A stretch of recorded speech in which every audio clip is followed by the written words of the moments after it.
जो कुछ भी अभी रिसेंटली कोलकाता में हुआ, एक ह्यूमन के दिमाग में क्या चल रहा होता है that still people do such things. लाखों वेबसाइट्स पोर्नोग्राफिक कंटेंट के माध्यम से बच्चे के अंदर इस प्रकार की भावनाएं हावी होने लगी हैं। इस सुख और भोग को प्राप्त करने के लिए हम दूसरों को भी कष्ट देकर उनको पीड़ा देने के लिए तैयार हो जाते हैं। सुग्रीव अपने परिवार के साथ दीर्घकालीन अनुपस्थिति के पश्चात जब फिर उनका संग करने लगे, इतने भोग विलास में रत हो गए कि वो रामचंद्र जी के प्रति दिया हुआ व्रत को भूल गए। So lust can affect anybody, but if it is within certain limits it can be corrected and still the person can be engaged.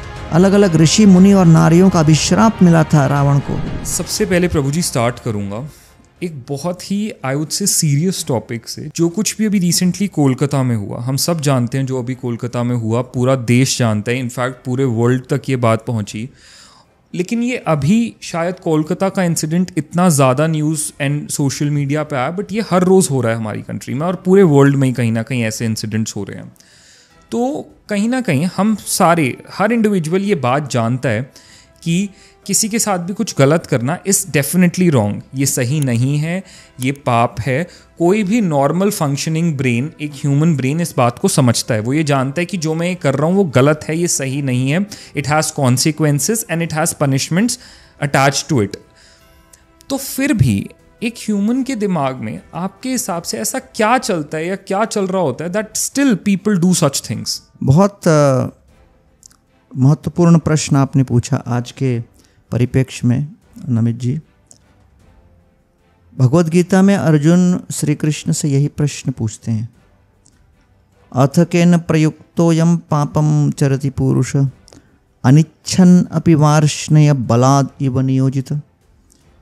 Arjun कहते हैं कि श्री कृष्ण, कई बार हम देखते हैं कि पापम चरति पुरुष, पाप के मार्ग पर व्यक्ति चलने लगता है, कोई ऐसे निर्णय लेता है जिसके कारण उसे पता है कि ये नियम का हम उल्लंघन कर रहे हैं, we are breaking the law, going beyond the rules. इसको कहते हैं पापम चरति। चरति मतलब चलना। तो फिर अगले लाइन में कहते हैं अनिच्छन अपि वार्ष्णेय, न इच्छा करते हुए भी बलाद इव नियोजित, जैसे कि किसी ने बलपूर्वक उस व्यक्ति को घसीटकर उस मार्ग पर चलाया हो जी। तो दो शब्द का प्रयोग किया गया, अनिच्छन वो अपनी इच्छा के विपरीत, और बलाद इव अर्थात बलपूर्वक। इसका अर्थ यह है कि जिसे हम कॉन्शियंस कहते हैं, अपनी अंतरात्मा, एक अंतर्ध्वनि उसको कह रही है मत कर मत कर मत कर। अनिच्छन अपि उसको कहते हैं। लेकिन फिर भी बलाद इव, बलपूर्वक वशीभूत होकर वो कार्य कर बैठता है। ये तो कलकत्ता वाला मैटर तो एक जी एग्जाम्पल, उदाहरण हो गया, लेकिन एक एक्सट्रीम उदाहरण हो गया, बहुत ही निंदनीय उदाहरण हो गया। लेकिन सामान्य व्यक्ति के जीवन में ऐसे कई बातें आती हैं, जैसे किसी को लगता है कि भाई मुझे सिगरेट नहीं पीना चाहिए, वो जानता है फिर भी वो लाइट कर देता है जी। उस आदत से छूट नहीं पाता। कभी कोई किसी को लगता है कि मैं चोरी न करूं, डकैती न करूं, किसी के साथ अपमानजनक शब्दों का प्रयोग न करूं। परिवार में संकल्प कई बार लोग लेते हैं कि अब मैं वेल बिहेव्ड रहूँगा। Means millions of examples where we know I should not do this. और कभी कभी एक व्यक्तिगत रूप से संकल्प करते भी हैं, अब मैं ये नहीं करूँगा। या फिर और सिंपल एग्जाम्पल, मतलब सुबह जल्दी उठना हो, या फिर ये खाना हो, ये नहीं खाना हो, डायबिटीज़ बढ़ रहा है तो मिठाई नहीं खानी है, तो डॉक्टर ने कहा है। लेकिन फिर भी जब रसगुल्ला गुलाब जामुन आ जाए तो फिर हम वो संकल्प पूरा नहीं कर पाते। तो इसको कहते हैं अनिच्छन अपि वार्ष्णेय बलादिव। तो बल क्या है, जैसे आपने पूछा भी। तो कृष्ण कहते हैं काम एष क्रोध एष रजोगुण समुद्भव महाशनो महापाप्मा विध्येनम इह वैरिणम। कृष्ण कहते हैं अर्जुन, इस शक्ति, इस ताकत को कहते हैं काम वासना। काम एष क्रोध एष, काम अर्थात एक ऐसी इच्छा जो हर प्रकार के नियम, कानून इत्यादि के विषय में मदान्ध होकर बलपूर्वक हमें खींचती है, और इसको अंग्रेजी में कहते हैं लस्ट।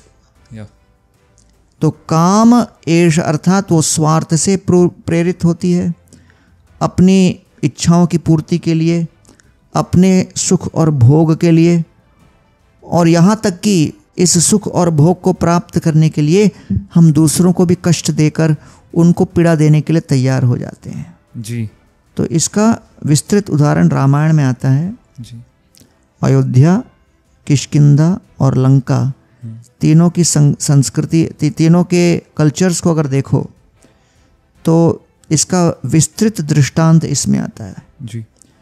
सबसे पहले अयोध्या, जिसको कहते हैं संस्कृति, अर्थात स्वयं कष्ट और पीड़ा अनुभव करते हुए, सहन करते हुए दूसरों को आनंद दे, स्वार्थ को पूरी तरह त्याग कर निस्वार्थ भाव के साथ दूसरों की सेवा करे। उदाहरण के लिए दशरथ महाराज से जब विश्वामित्र ने निवेदन किया कि रामचंद्र को हमारे साथ भेजिए, इच्छा नहीं थी, लेकिन उन्होंने कहा नहीं, ये विश्वामित्र मुनि के प्रति सेवा होगी, तो रामचंद्र जी के प्रति विरह के ताप को सहन करने के लिए तैयार हो गए। भरत महाराज, रामचंद्र स्वयं, वनवास हो गया, दशरथ महाराज खुद कह रहे हैं भाई मैं आपको वनवास के लिए कह रहा हूं, लेकिन मैं आपको अनुमति देता हूं, मेरे इस आज्ञा का उल्लंघन कीजिए, डिसोबे मी। रामचंद्र कहते हैं I have to be disciplined, I have to be obedient, आज्ञाकारी होना है। उसके बाद भरत महाराज को सब कह रहे थे कि तुमने छल किया, छल किया। भरत महाराज का नहीं, मैं रामचंद्र जी को फिर अयोध्या पुनः लौटा के आऊँगा। चित्रकूट पहुँचे, भरत महाराज रामचंद्र जी से इतनी बहस कर रहे थे कि आप आइए, राज्य आपके लिए तैयार है। रामचंद्र उसको स्वीकार करने के लिए तैयार नहीं। तो यह है अयोध्या, जहाँ पर हर एक व्यक्ति निस्वार्थ भाव के साथ सेवा में रत है जी। दूसरा है किष्किंधा। किष्किंधा में आ गए सुग्रीव, जो कि व्रत तो देते हैं राम को कि भी मैं आपके साथ दूंगा। बाली का वध हो चुका है, लेकिन चातुर्मास 4 महीने के समय सुग्रीव अपने परिवार के साथ दीर्घकालीन अनुपस्थिति के पश्चात जब फिर उनका संग करने लगे, इतने भोग विलास में रत हो गए कि वो रामचंद्र जी के प्रति दिया हुआ व्रत को भूल गए। रामचंद्र क्रोध में है। तो अर्थात यहाँ पर हम काम वासना की उत्पत्ति देख रहे हैं जी। और जब काम वासना प्रकट होती है तब कुछ समय के लिए सुग्रीव का माथा घूम जाता है, लेकिन फिर भी क्योंकि उनके अंदर दैवी गुण है, वो रामचंद्र के प्रति समर्पित हैं, लक्ष्मण आकर एक बार ललकारते हैं तो भयभीत होकर रामचंद्र के चरणों में आश्रय ले लेते हैं। So lust can affect anybody, but if it is within certain limits it can be corrected and still the person can be engaged.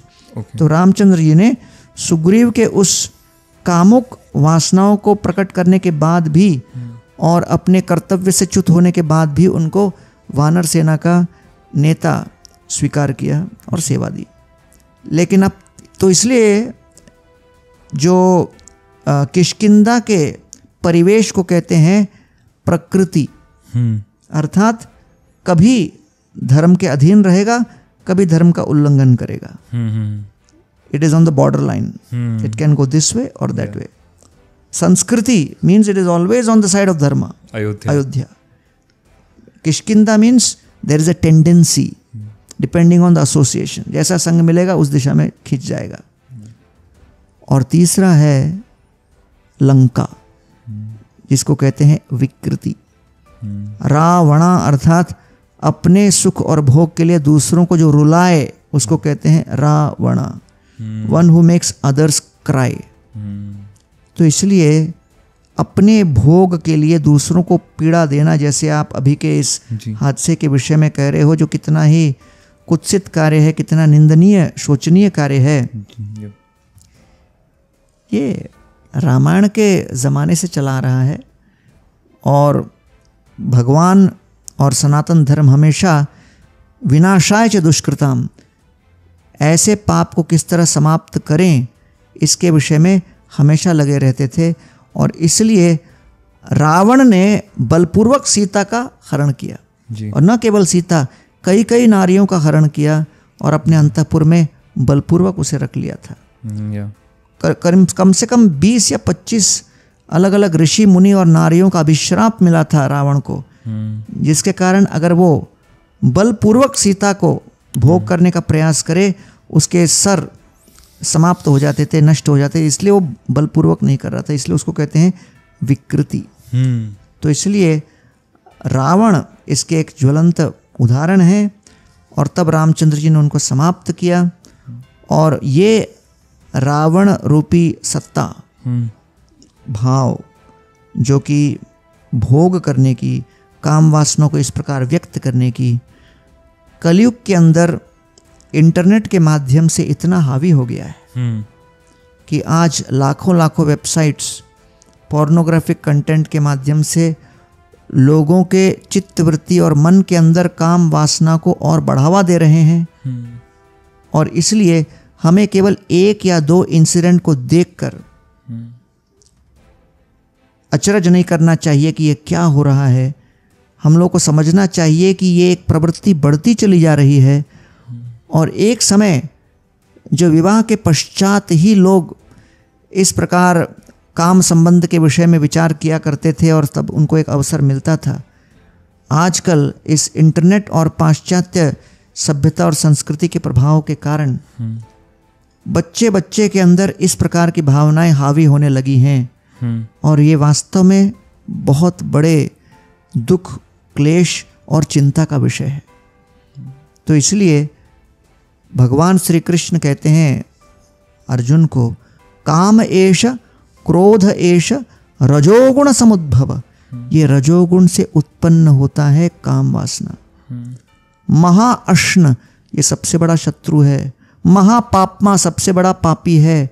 विध्येनम इह वैरिणाम, वैरी अर्थात शत्रु। तो ये पूर्ण रूप से हमारे चेतना को, चित्तवृत्ति को निगलने वाला शत्रु है। क्योंकि सामान्य सर्प जो है आके डसता है, लेकिन अजगर पूरे हिरण को निगल जाता है।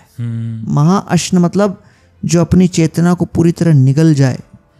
ये ऐसा भयंकर काम वासना एक शत्रु है। Lust is a very powerful enemy, it needs to be controlled.